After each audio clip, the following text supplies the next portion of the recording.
All right, Coach, I think we are now live on the Northview site. Let me check this real quick.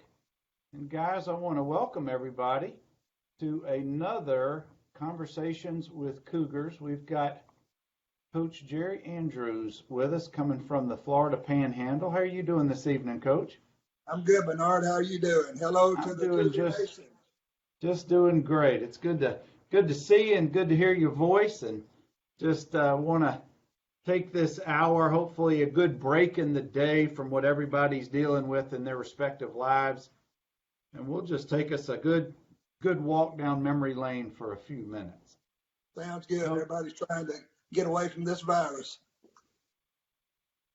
they are. And I hope everybody is practicing their social distancing and doing the right things that their doctors are telling them to do or their people in their community. But Coach, you currently live on the Florida Panhandle, and we frequently see your office quite a bit. And I'm quite envious, and I hope you're able to get out and enjoy the sunshine from time to time. And it looks like you're enjoying that time down there. I am. I actually was on the beach today for a couple of hours and was amazed at the number of people down here. Spring break's going on, and we've got extended spring break, and so more of the families are coming down. Of course, they don't allow alcohol on the beach here in March anymore, so it's our spring breaks are real tame, and everybody is going to more family atmosphere, and I just had a good 2 hours down there enjoying the sun and the sand, and I knew when I retired that this is where I wanted to be, and I've been lucky enough to be here the last 7 years. Excellent, excellent. Well, we certainly wish you continued success, good luck, good health, and enjoyment down there. And when time permits, I bet a lot of us will want to come by and say hello to you on the Panhandle. But I want to give a shout out from a blast from the past for both of us. Shirley C. has joined us already. So good evening, Miss C. Hope you're doing well. And Josh Andrews just popped in. Good evening, Josh. Shirley C., my most favorite secretary of all times. I loved her, and she was just an awesome lady. And I often would go by and just sit and spend time with her talking, and I really love that lady. And Well, Coach, she doesn't know it yet, but I'm going to get in touch with her and have her on this because she's every bit a Cougar, as we all are, not only in heart, but what she went through and experienced with everybody. But before we get her on the program, Coach, let's talk about your tenure. You were there from 1980, one of the early years of the program, through the 97 school term. But before that, give us the benefit a little bit of your education and your coaching experience before you came on board. Okay, I attended Troy State. I got my degree at Troy State, and my first job was in 1972 in Roanoke, Alabama at Hanley High School. And I can remember vividly how excited I was to get that first job. I was going to get paid $7,800. And I was coaching, I was going to be the ninth grade football, ninth grade basketball, and assistant baseball coach. And I had to work at the recreation department during the summer. So I got $7,800 for all of that. Awesome. And I spent 2 years at Hanley, and was a great experience, a good start for me. And then after Hanley, where was your next coaching assignment? Okay, after 2 years at Hanley, well, let me tell you a little about Hanley first. My coach that hired me was Rick Rhodes, who was I came from Montgomery, and he hired me, and he went on to become the head coach at Troy State, and I think he won a national championship there at Troy State in the early '80s. And I learned a lot from Rick. He did not have a good year. He only stayed there 1 year, and the football team went 0-10, and he decided about halfway through the year that he was going to leave. And so he called me in office one day, and he said, "Jerry, you're the new varsity baseball coach."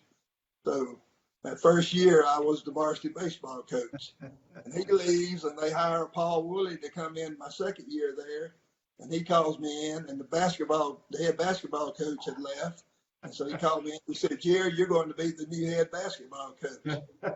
So my first 2 years, I was already a head baseball coach and a head basketball coach. And how old were you at this time? 22, 23. I started coaching when I was 22. Not much older than the kids that you were No, coaching and teaching. 4 or 5 years older than them, and so I spent 2 years there, and then I got an offer to go to Lynette, and Michelle Andrews, my wife at the time, she had got an assistantship to get her master's degree at Auburn University. So we had decided I'd take the job at Lynette, and we would go over there, and she would be able to get a master's degree while I taught at Lynette.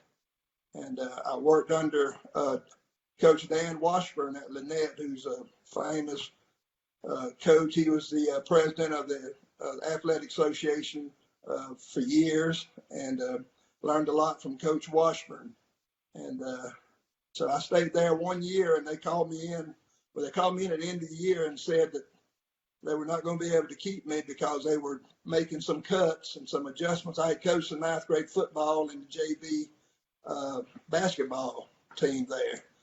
And so they called me in. So I'm sitting here, had a brand new baby. Atlanta was probably 1 or 2 years old, and I'm sitting there and I don't have a job. And all of a sudden I get a phone call, and it's from Sonny Smart, who was coaching at the time at Hopeful High School. And Sonny and I played football together at Columbia, Houston County High School. Sonny was a senior when I was a sophomore, so I got to play 1 year with him. Sonny went on and played football at Samford. And so Sonny calls me and says, Jerry, we have a head basketball job open. Would you like to come over here? And, God works miracles. And I said, I'd like to come visit. and I said, we're here. Michelle's finishing her master's. And he said, well, we got a girls' PE job open too. So both of us went to Hopeful to coach there with Sonny Smart. And have you ever heard of Slap Out, Alabama? I've been to Slap Out, and I've been to all those communities around there too. Yep. Yeah, that's where Hopeful High School is in Slap Out, Alabama. They had a big sign. I remember they had a big sign there that said where most of the stars fell on Alabama. That's right. Do you know how Slap Out got its name? No, I don't know that. How did they? They had an old general store there. The old gentleman ran it. Uh-huh. Every time somebody would come in to buy groceries and he was out of it, they'd ask him, well, do you have any more so-and-so? He said, no, we're Slap Out of that. And so that's how Slap Out got its name. That's awesome. Coach, let me pause you for 2 seconds. Zeke and Van says to tell Big Daddy hello from Crested Butte. Jenny Parrish-Skog, Martin Andrews, Jamie Green, and Josh Parrish. Coach Josh Parrish are all now watching, and all send their regards in one way or another. Well, I want to say hey to my grandsons in Colorado. Zeke is 12 and Van is 9. And Josh and his wife Catherine are out there. They live at Crested Butte, which is a ski resort town, a great community. They love it. Josh moved back as soon as he finished Auburn University. He moved to Colorado, and he moved back for 1 year to Opelika, and he stayed 1 year, and that's when Zeke was born here in Alabama, and then he moved back to Colorado, and but Zeke's going to be my athlete. I believe he's a basketball player, football. He's a quarterback in football. He skis, and I think both of them are about to start lacrosse. Excellent. And, excellent. Well, Coach, before we get back to your teaching history, Jamie Green says to ask you he remembers. He never forget the offenses you taught the ninth graders down in the hole, the KISS system. And I'm supposed to ask you, what does that stand for? Do you recall? The KISS system? Hmm? Oh, that's KISS. Keep it simple, stupid. Yeah. That's right. All right, let's go back to your story. You're in Slap Out, Alabama, and then coming to Northview. Okay. When I was in Slap Out, I was there between 1975 and 1980. And that's when Kirby, Sonny Smart's son, was born in Slap Out, and my son Josh was born in 78. So I knew Kirby Smart when he was running around in diapers. And I can remember him and Josh, playing on the football field, running around a little bit. Of course, Josh was only 2 when we left Hopeful. But so that's my connection with the Smart family. Great family. There's another connection that I'll bring up in a little while, but go back to what you're talking about. Where are we? I'm still in Hopeful. All I can remember in Hopeful, I was assistant in football, and Sonny was also an assistant, and then he became the head coach, I think, my second or third year there. And I can remember the first 3 years I was there, we went 5-5, and and it was a struggle, but I really enjoyed my time, and I helped Sonny. Sonny was a head baseball coach also, and I assisted him, and we got to the Final Four. I think probably 78 or 79. And I think Sonny won the state championship after I left and went to Northview. I left and came to Northview in 80, and Sonny, I think, left and went to Bainbridge in 81 or 82. And I remember we won the state in 81 at Northview, and Sonny won the state over there in Bainbridge in 82. So that's my connection with the Smarts. Well, how did you get connected with Northview? How did that phone call or that connection come about? Well, that's a story too. Now, when I was at Troy, I was a PE major with Sharon, Harry Wayne's wife, and I never had met Harry Wayne, maybe briefly a time or two, but we got close to Sharon, Michelle and I both, when we were at Troy, and so one day I get a phone call. I'm at Hopeful. And it's probably had to be 77 or 78. I get a call from Coach Parrish, and he says, "Jerry, would you like to come? I didn't know anything about Northview because I'd been away, for 5 or 6 years. I've been away from Dothan." He said, "We're building a new high school in Dothan. Would you like to come coach?" And I always had it in the back of my mind. I wanted to get back home, get back to Dothan. And I said, "Sure." And so I go down there and interview with Harry Wayne, and he's still at Dothan High. Northview hadn't been built yet. He took me over to Northview, and they were, just breaking it up, and it was not complete. And he said, "Well, I'm going to see if I can, get you down here." And so, and I told him, I said, "Well, I'd love to come." And it was, looked like a university to me, that they were building. So I go back, and I get a phone call, probably 4 or 5 days later, and Harry Wayne says, "Well, it didn't work out. I'm going to have to hire somebody else. We're not going to be able to bring you down at this time." And I said, "Well, that's okay, Coach. Things work out for a reason.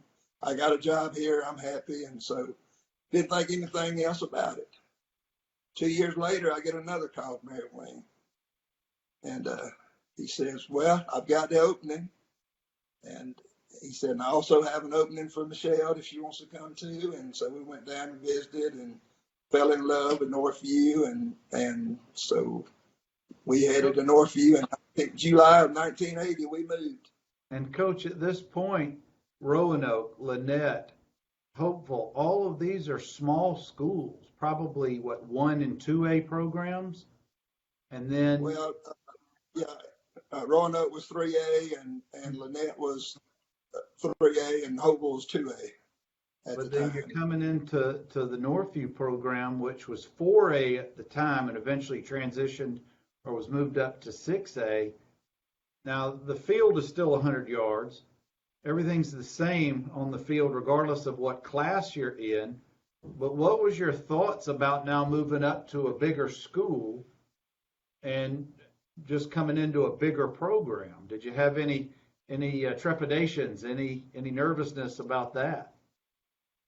Well, I'm going to tell you first how excited I was about coming to Northview. That last year at Hopeful, I was helping with the baseball team, and we're going to play Headland in the playoffs. And somehow we got connected, and Northview was going to allow us to bring Army cots in, and we were going to sleep in the gymnasium at Northview, brand new. And I knew I couldn't say anything right then, but I knew I had the job and was coming to Northview. And we went in there, and the players, our players, just looking around, just, it's like being in University of Alabama.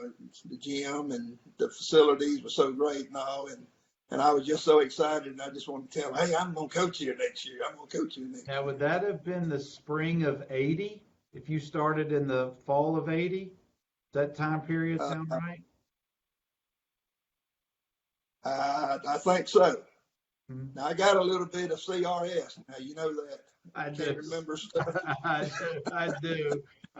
Coach, I want to welcome Sissy Carol Reynolds, who was part of the first several years of the program. She was, I believe, a majorette.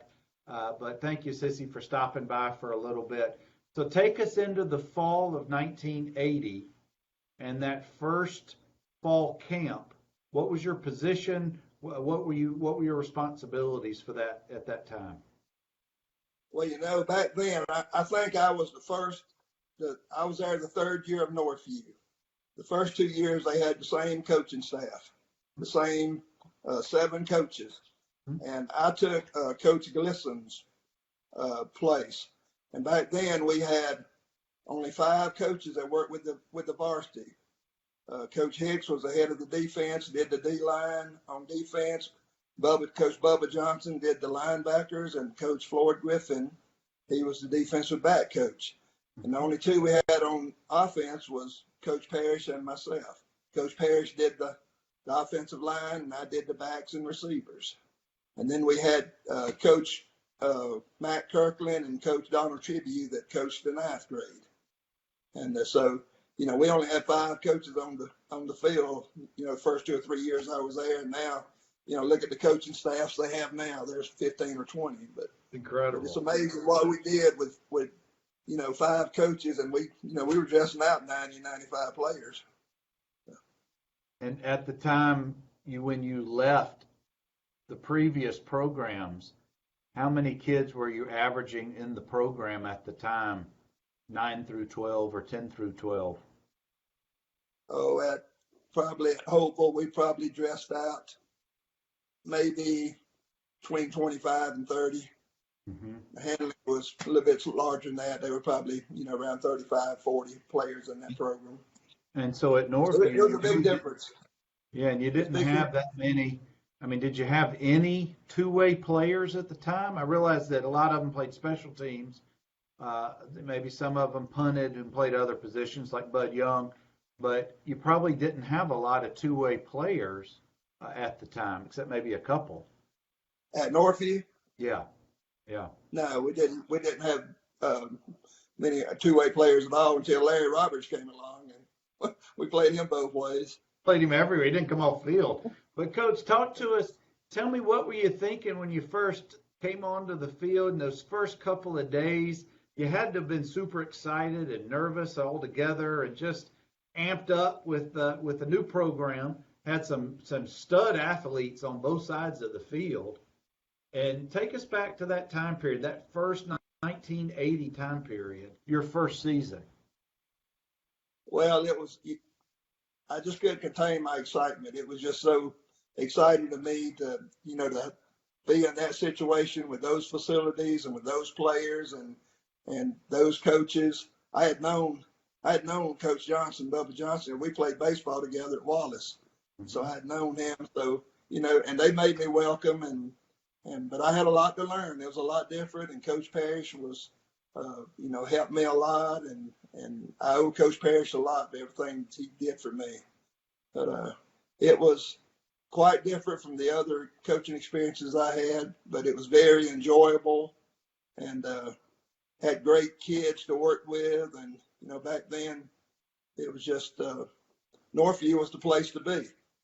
And now, were you on the field, or were you up in the box when you first started, when those first games started? The first 2 years I was on the field.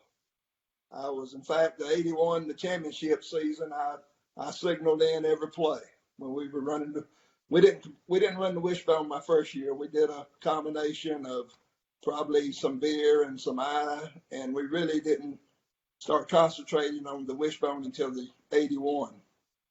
And so that's what I remember about it. Who do you remember? Let's see, in 1980, would David Alford had been the quarterback at that time, or was No, it? Mike Durden was the quarterback, and And I want to say, was Dwight Jones still there, or had he graduated by then? he was there. Yeah, There Dwight wasn't was a lot to there. do. There wasn't a lot of thinking, and this is no slight on you, but it was really more of Dwight was such a special running back. It's how many times could you get him the ball throughout the game? I mean, you had Woo Woo Parker and Doug Jones coming right behind him, but I don't know if they had quite gotten developed when Dwight was a senior. Uh, Yeah. you have any vivid memories of any of those games? Uh, I guess the thing I remember most about that first season is I think we went 7-3, but the thing that and then we were had a real decent year going, and then we lost to Dothan High, and that was sort of my first time playing Dothan High, and I was so excited about that, big crosstown rivals, and ended up losing that. So that was probably what I remember the most about that year, losing to them. Well, let's move on to the first championship season. That was in '81. I mean, that was such a dominant team. They went 13-1. You lost David Alford early in the season. Dickey came on, and I assume you're coaching quarterbacks or the backs at that time. So talk about that transition, losing David and then Dickey developing and coming on so beautifully. Well, the funny thing about it, when my first job at Hanley, when I was coaching my first job there, we ran the wishbone, and we had gone up to Alabama, and I learned a lot about the wishbone my first year of coaching. And so when I got to Northview, I knew a little bit about the wishbone. But Coach Parrish wanted to run it a little bit different than what most people run the wishbones. We didn't read the down lineman and then go out and read the end. We actually run like an outside read, and we would read the defensive end. And so our wishbone was a little bit different, but probably wouldn't have mattered what offense we ran that year, because we had so many good backs. We had, a ninth grader, Doug Jones. He's 6'2", 220. And I had three fullbacks that could play. We probably had six, 2 and 3 four backs that could play, and like Reed Oates and Philip Braswell. I don't want to get to call the names because I'll leave somebody out. And like I told you, I got CRS. But I remember we worked on that read option and worked on blocking, and it all started to click. And so, of course, we had an awesome defense and good special teams. So I could tell it was going to be a special year. Was there a point in the season that it clicked in your mind, this team has a chance to be the state champs this year?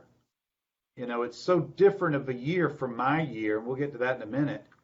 But the '81 team was just so dominant.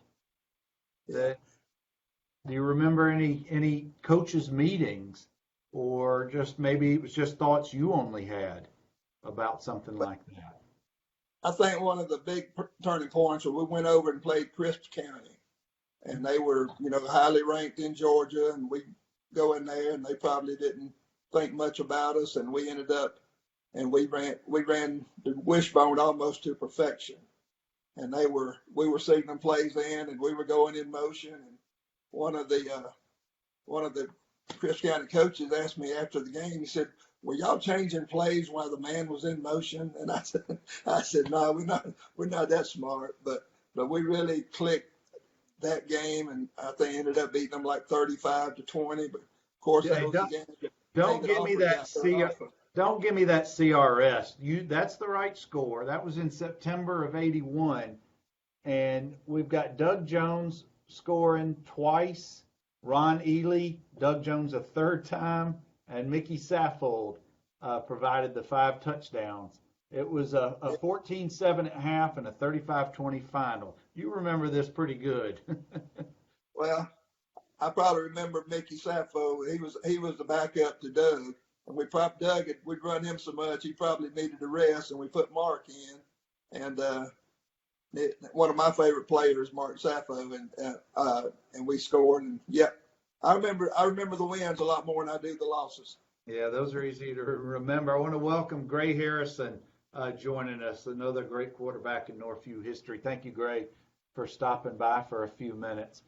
Coach, take us to that championship game in '81. It's Carver of Birmingham. It's 7-6, and if I remember correctly, Pye Whaley or Bruce Johnson, somebody made a great defensive play to preserve the win late in the game. Do you remember much about this game? Were you up? First of all, were you up in the press box or were you on the sidelines for the '81 game? I was on the field signaling plays in, and we only scored 7 points, so I guess I didn't signal very many good plays in. I can remember it was real cold. It was a cold day, and I knew we were up against a great team because they had a great defense. I looked at their scores, and they had shut out probably half the teams they played, and the other teams probably had only scored 6 or 7 on them. Yeah. But they had a phenomenal defense, athletes everywhere, and I knew it was going to be tough for us to move the ball, and we did just enough to maybe control the ball and hit a couple of passes. We knew the fan pass to Larry Roberts was going to be open, but we had to, wait for the right time to hit it. And I think we hit that, I know, for a touchdown. And then we hit it another time late in the game for like a 3rd and 7 or 8 for a first down to be able to keep the ball. But, I remember they had a great quarterback. They sure did. Andrew Anderson, he could throw it all over the lot. And that just tells you how great our defense was. Yeah, because they didn't score on offense. They scored on a return of a blocked punt. Oh, yeah. It was 0-0 at half. We scored to make it 7-0. Larry caught a pass from Dickey. And then it was at the end of the 3rd quarter, they returned a blocked punt, but the kick was unsuccessful. And then nobody scored in the 4th quarter, and that was it. Yeah. And I give props to our defense, Coach Hicks, Coach Johnson, and Coach Griffin. They did a phenomenal job in that game to keeping them to 6 points. And we did just enough on offense. I don't mean to chuckle, but Coach Hicks just joined, and he says, "Hey, Coach Jerry Wayne." So anyway, I'll let you guys take that up. But they would call me Jerry Wayne because I, was, I guess, always working with Coach Harry Wayne Perry. So it was lovingly, of course. Philip Braswell just joined. Hey, Philip, thank you for joining us. But Coach, what people don't know, or the younger generations may not know, when you see on the sidelines calling in plays, it's not the old hand signals. It's those boards with all the crazy symbols and things on there. But when you're talking about in the 80s signaling plays, you're doing hand signals, are you not? We were, and we used the KISS method. Keep it simple, stupid. And for example, we always had it was sort of like, giving signals to third base coach in baseball. We would always had an indicator, and say my cross was the indicator. First sign I did after that would be the play. Right. So I would do something like this, and then I'd give this, and if I wanted to call the option, I'd do that. And that was option. Run the option. Well, apparently this was the nose. Run the nose. This was the sweep. It was pretty simple. And the fact that you remember all of those is just awesome. But apparently, my group 4 years later was so accomplished at that we completely abandoned calling in plays completely. If you remember, it was rotating with the wide receivers or the backup running back, depending on the formation, bringing in plays. And I don't know if I ever expressed this to you, but I used to get so frustrated because Coach Parrish or you were still talking. The clock is running, and I'm like, all right, let's have the next play. Come on. And we didn't have very many delays, but we must have been so adept at that y'all completely abandoned calling in the plays to me. So let's transition, Coach, to the next couple of years. We're obviously not as successful on the scoreboard. Had went to the playoffs and those things, and then had a losing season in '84. But if you recall, my ninth grade team, that was Coach Tribute and Coach Cleveland in the fall of '82, and I think we won about half the games. But then our JV teams only lost, I think, one game in the next 2 years. So that set us up for our senior year. Yeah, we did run. We did get on a string there for 2 or 3 years with JV, where we were pretty much untouchable. We were winning just about every game. I know, of course, Coach Parrish didn't. He went in. He was in the stands on the JV games, and Coach Hicks did the defense, and I did the offense, and we could tell that we were, building something, and hopefully, getting ready to make another run at the state championship, and it all came together. Well, it did after you and Coach Parrish decided that I couldn't handle running the ball or doing the option of our veer. So we changed offenses that year before, if you remember. I want to welcome Mark Saffold, Mickey's younger brother, an equally important history of Northview football. Hey, Mark, thanks for joining us. But, Coach, I want to talk about you and me and Coach Parrish. We head up to Atlanta for the day for what ended up being a pretty good reason.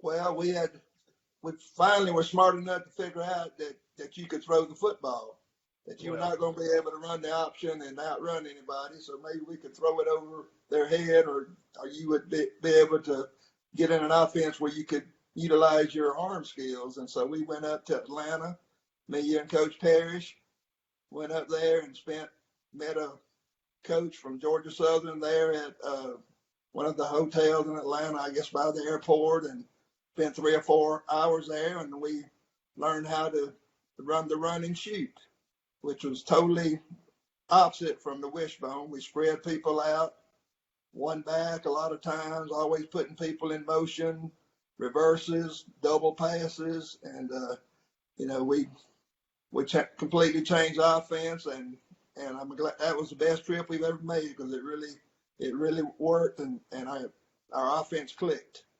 Well, up until that point, most schools, at least in the southern part of the state, with exceptions, most schools still ran the ball. It was still a running mentality. At least that's my recollection and my observation.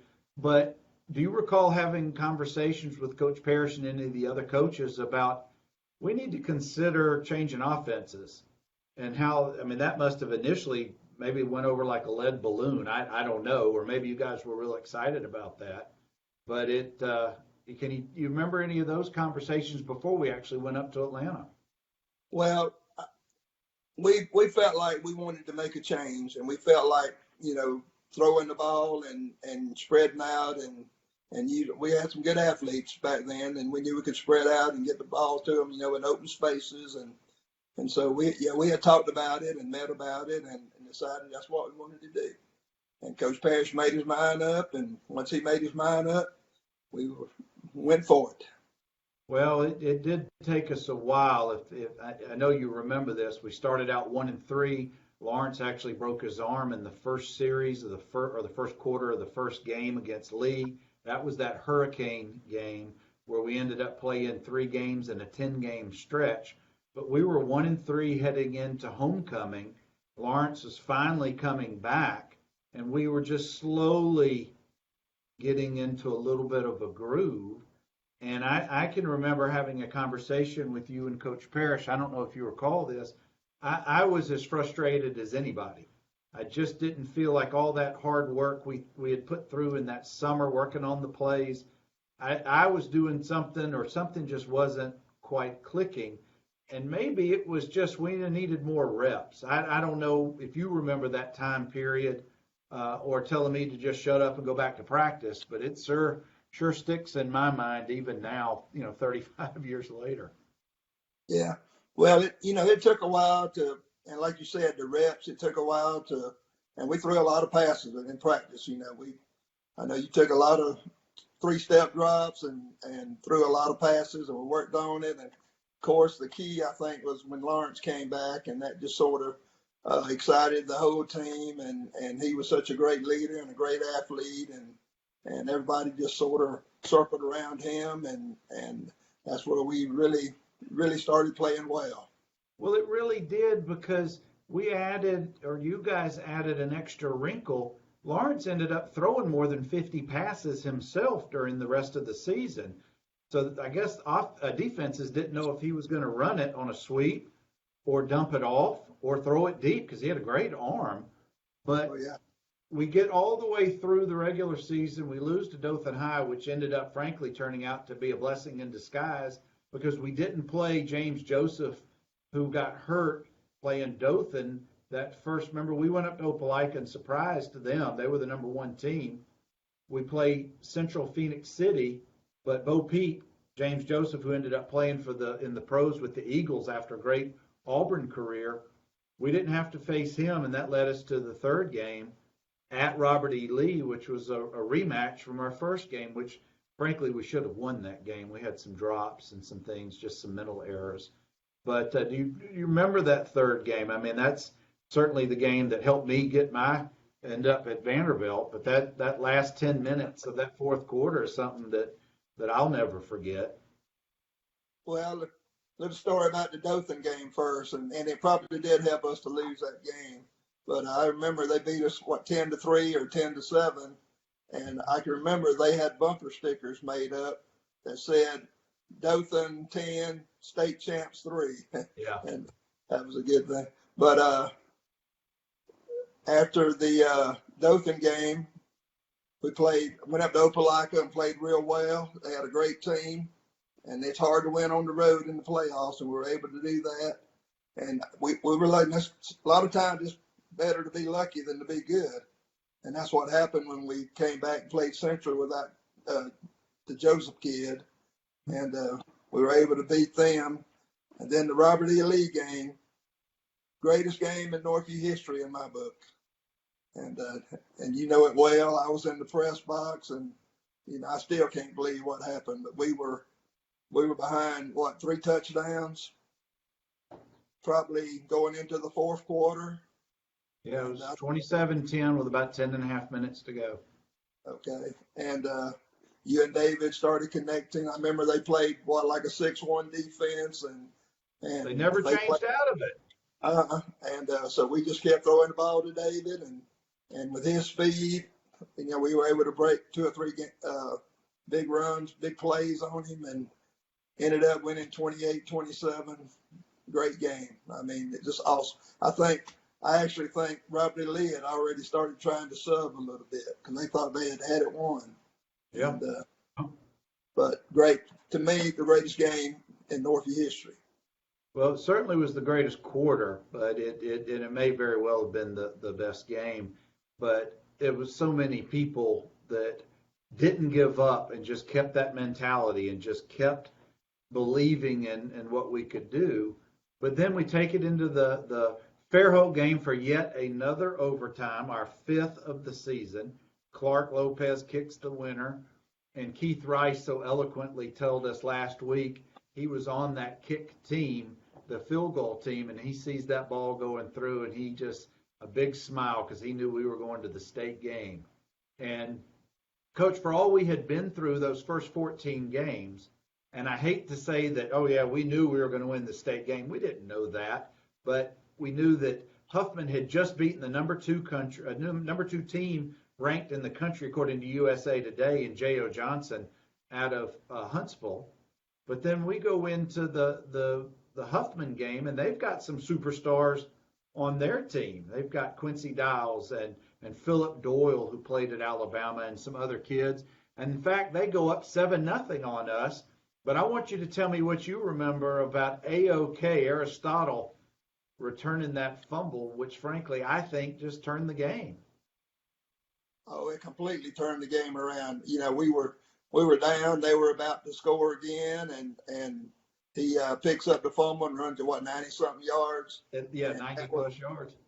Yeah, that was the turning point of the game. And after that, we started clicking on offense. The defense played great, and Coach Ragsdale, well, shout out to him. He was a great defensive coordinator. He was in charge of that defense, and we shut them down. And and we probably could have scored more than 35. We just really got to clicking on offense. Well, I remember right before the half, David Hogan comes up to Coach Parrish and me and says, well, I mean, he always said this, but I truly believed him this time as well. I can beat my guy straight up. So if you remember, I just threw it up. He ran under it, and it was 25-7 at half. And effectively, the game was over at that point. They scored one more time in the second half, as did we. But we were not used to being up like that. We almost didn't know how to act, and still had another half to play. Do you remember the second half and then the moments counting down at the end of the fourth quarter?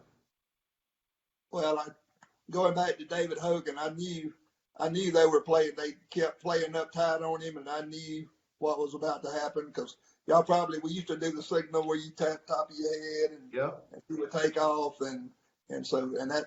What did he end up scoring? Like 9 touchdowns during the playoffs? He sure did. And it wasn't.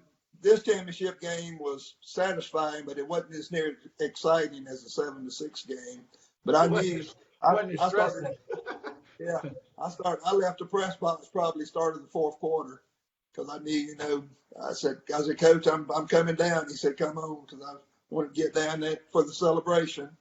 It sure did. Coach, want to welcome Kevin Jackson to this evening. Hey, Kevin, good to see you, bud. And Kevin's going to join me in these upcoming weeks for a chat here, and I'm so glad about that. Well, Coach, after that 85 season, that's 2 titles in 4 years, and there was still a lot of talent that came behind those classes. And there was a lot of adapting of different offenses. And I can't speak for the defensive schemes, but from an offensive standpoint, both of my brothers came after me. They ran completely different offenses. And I guess that was a tribute to you and Coach Parrish and the other offensive coaches to see what type of athletes who were there and needing to change the offenses to fit maybe some of their personalities or their strengths. Yeah. Well, at that time, Coach Parrish and I had a discussion, and he wanted me to go down to help develop the 9th grade team. And so I think maybe after the 85 or the 80, but for like 3 years, I went down and worked with the 9th grade team. Mm-hmm. And we trying to get those going because we could tell we were having a little drop off, in talent. And so I went down and worked with the 9th grade for 3 or 4 years, and we had a dry spell there. I remember the 4 or 5 seasons and the 87 to 2-7 season, and we just really got down to rock bottom, and knew we had to make some changes to get better and to get the program back where it needed to be. And finally, we got some kids coming in, some kids coming up that could play, and finally, we're able to turn it around and later. Right there at the end of the 80s. Well, at Coach Parrish's final season, I think, memory serves right, maybe 90 or 90, I think was his last season. And then there was a series of Coach Whitcomb and a couple other coaches after that. And before I forget, I want to welcome Eric Dawsey and Charles Bronson. Thank you guys for tuning in with Coach Andrews. We're just reliving some good memories and some times. Did you stay as one of the offensive coaches, coaching the backs or the offense I know you stayed through the 97 season. Did you stay on offense or strictly go down to 9th grade? Now, after Coach Parrish left and Coach Whitcomb came in for 2 years. I did the 9th grade the 2 years that Coach Whitcomb was there. And then after Coach Whitcomb, Coach Billy Kennard came. And he wanted me to move back up to the varsity. So I moved back up to the varsity with Coach Kennard and was the offensive coordinator with Coach David Ryan, the line coach. And I could tell you some stories about Coach Kennard. He was completely opposite from Coach Parrish and had some different ways, but they worked. And like I remember first practice under Coach Kennard, I go out to spring practice and I've got the backs and the receivers and quarterbacks, and we're doing agilities and fundamentals, and I take them over to the ropes, and we're running through the ropes, doing our drills through the ropes, and remember the old telephone pole out there that we jumped, Oh and boy. Yeah. doing things like that. And I come back over on the main field, and he calls me over, and he said, Coach, I don't want you to do that anymore. And I said, sir, he said, I don't want you to do anything that's not football related. And they're not going to be running ropes in the football game. This is the way he was. He said, they're not going to be jumping that pole in the football. I want him over here running plays. And so that's basically what we did. We ran plays and ran plays and ran plays and ran plays. And he didn't believe in sprints. Our practices were short and fast, and we moved around quick and never ran a sprint.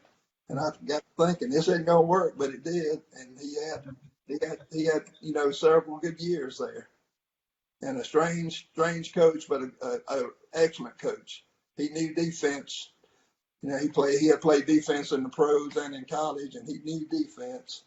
And he left offense to me and Coach Ryan, and it worked out. That's when David was playing, and I had the honor of coaching all three of y'all at quarterback, and I couldn't ask for a better coachable guys. All three of you were the same in ways, and you were different in ways, but all of you had you were fierce competitors, but you had a good sense of y'all just were good natured, and that's the way sort of I was. I was always able to talk, with y'all, and it really clicked. And, Well, Coach, that's very kind of you.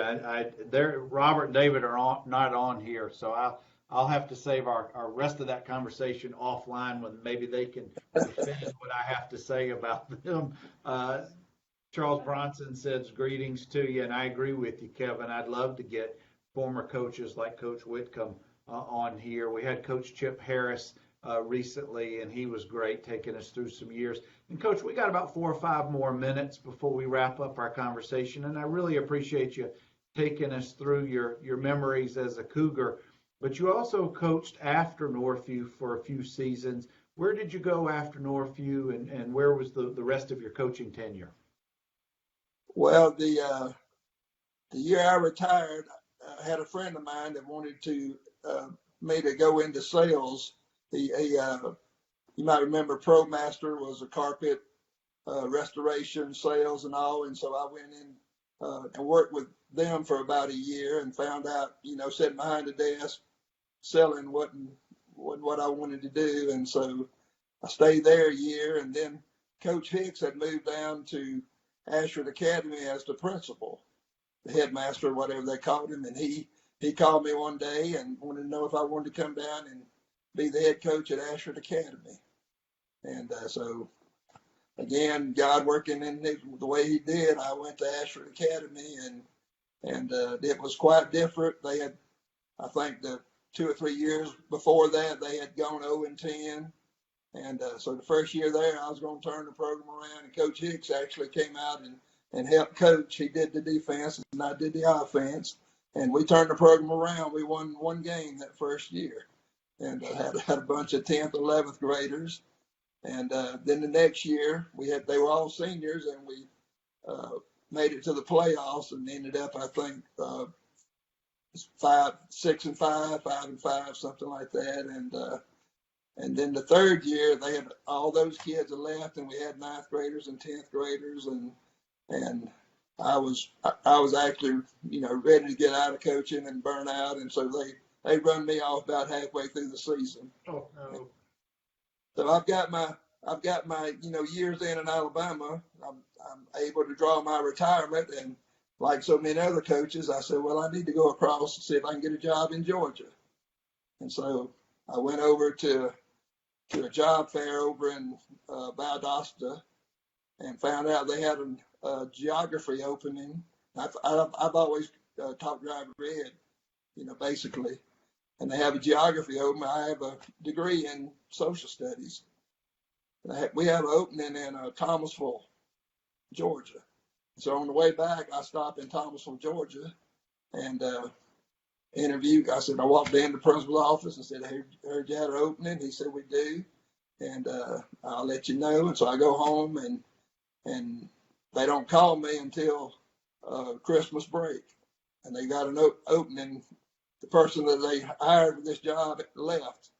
And so he offered me the job. And so I drove to Thomasville, Georgia for 2.5 years, 90 miles one way.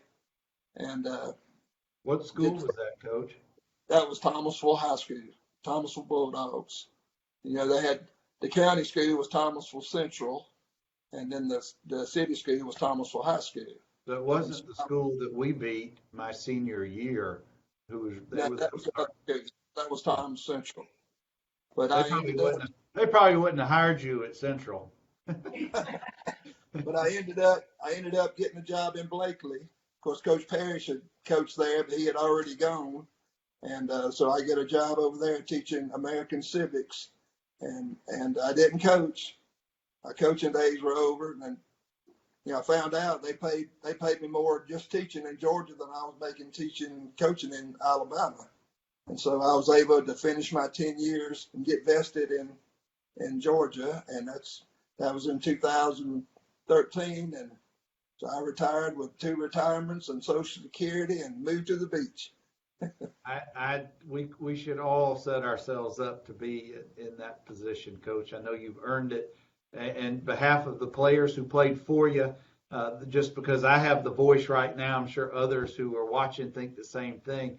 Thank you for all that you did. It was a blast. Most days were great. Some days, you know, we're in the doghouse and you let us know, but we always knew where we stood with you. And we had some good times and some times that weren't quite as good, but we ultimately reached the pinnacle. And before I give you the last word, I want to welcome David Fields and Cornelius Bennett, who are both joining us just now, former Cougars. But, Coach, I want to leave you with the last word before we sign off with this episode of Conversations with Cougars, Coach Jerry Andrews. Well, first of all, I want to thank you for what you've done and continue to do to keep the Cougar Nation alive and going. And we've got, you know, a lot of people that went to Northview that don't want that to die. And, you know, it's a special place. It'll always be a special place. And appreciate everything that you're doing. And I loved every day I was there. I wouldn't change a thing. A lot of ups and downs, but I know a lot more positive than there was negative. And I appreciate you having me on. Absolutely. Well, Coach, we could talk for the next couple hours, but I know we both got stuff we got to do. And I appreciate your time taking us through memory lane, all the great comments that we've had. I hope you'll join us back watching in the upcoming weeks. I'm not sure exactly who's next. Maybe Jason Mullins. I can't remember. We got a lot of folks coming through over the next several weeks, and it's just a way to go down some memory lane for all of us. So thank you again. And guys, absolutely. Guys, this will do it for tonight. Hope everybody is safe, doing the right things. Hug on your loved ones. Do the right things. This is going to pass at some point in the future. Just don't know when yet. But thank you again, Coach. And you guys have a good evening. Go Cougars.